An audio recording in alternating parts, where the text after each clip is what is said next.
এনেকুৱা কথা ভাৰতৰ এখন অংগৰাজ্যৰ এখন জিলাক লৈ এনেকুৱা কথা আহিবই নোৱাৰে। ভাৰতবৰ্ষৰ ব্ৰিটিছ ভাৰতবৰ্ষৰ অংশ আছিল ধুবুৰী, আনকি পাকিস্তানৰো অংশ নাছিল। আৰু বাংলাদেশৰ কথাটো বহুত দূৰত।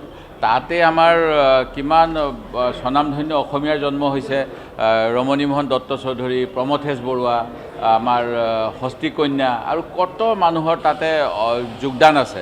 সেই খণ্ডলৈ সেই সময়তেই ৰাম সিঙৰ সৈন্যবাহিনীৰ লগত এজন ধৰ্মগুৰু আহিছিলে শিখ, আৰু তেখেতে অসমক আক্ৰমণ কৰিব বিচাৰিছিলে। সেই ধুবুৰীত তেওঁলোকে কৰিব নোৱাৰি তাত এটা গুৰুদ্বাৰা প্ৰতিষ্ঠা কৰি গৈছে। আৰু তেনেকুৱা এটা অংশক লৈ বিজেপিৰ এজন সাংসদে যি কথা কৈছে, ই কোনো অসমবাসীৰ বাবে সন্মানজনক কথা নহয়। আজি বিধানসভাত নিশ্চিতভাৱে এই কথা উত্থাপন কৰা হ'ব। এনেকুৱা কথা ভাৰতৰ এখন অংগৰাজ্যৰ এখন জিলাক লৈ এনেকুৱা কথা আহিবই নোৱাৰে। ভাৰতবৰ্ষৰ ব্ৰিটিছ ভাৰতবৰ্ষৰ অংশ আছিল ধুবুৰী, আনকি পাকিস্তানৰো অংশ নাছিল। আৰু বাংলাদেশৰ কথাটো বহুত দূৰত। তাতে আমাৰ কিমান স্বনামধন্য অসমীয়াৰ জন্ম হৈছে, ৰমণী মোহন দত্ত চৌধুৰী, প্ৰমথেশ বৰুৱা, আমাৰ হস্তিকন্যা আৰু কত মানুহৰ তাতে যোগদান আছে। সেই খণ্ডলৈ সেই সময়তেই ৰাম সিঙৰ সৈন্যবাহিনীৰ লগত এজন ধৰ্মগুৰু আহিছিলে শিখ, আৰু তেখেতে অসমক আক্ৰমণ কৰিব বিচাৰিছিলে। সেই ধুবুৰীত তেওঁলোকে কৰিব নোৱাৰি তাত এটা গুৰুদ্বাৰা প্ৰতিষ্ঠা কৰি গৈছে।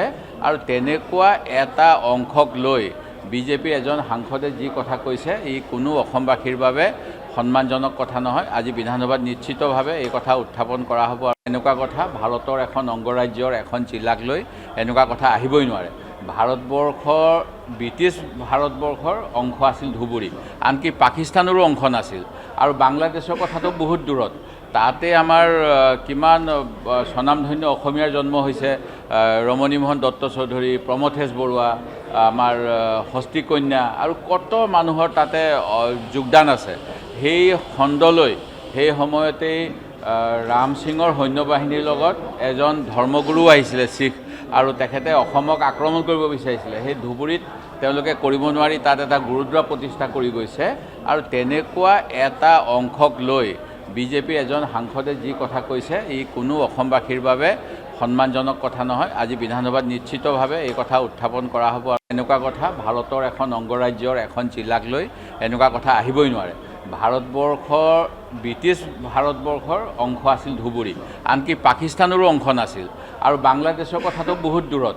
তাতে আমাৰ কিমান স্বনামধন্য অসমীয়াৰ জন্ম হৈছে, ৰমণী মোহন দত্ত চৌধুৰী, প্ৰমথেশ বৰুৱা, আমাৰ হস্তিকন্যা আৰু কত মানুহৰ তাতে যোগদান আছে। সেই খণ্ডলৈ সেই সময়তেই ৰাম সিঙৰ সৈন্যবাহিনীৰ লগত এজন ধৰ্মগুৰু আহিছিলে শিখ, আৰু তেখেতে অসমক আক্ৰমণ কৰিব বিচাৰিছিলে। সেই ধুবুৰীত তেওঁলোকে কৰিব নোৱাৰি তাত এটা গুৰুদ্বাৰা প্ৰতিষ্ঠা কৰি গৈছে। আৰু তেনেকুৱা এটা অংশক লৈ বিজেপিৰ এজন সাংসদে যি কথা কৈছে, ই কোনো অসমবাসীৰ বাবে সন্মানজনক কথা নহয়। আজি বিধানসভাত নিশ্চিতভাৱে এই কথা উত্থাপন কৰা হ'ব।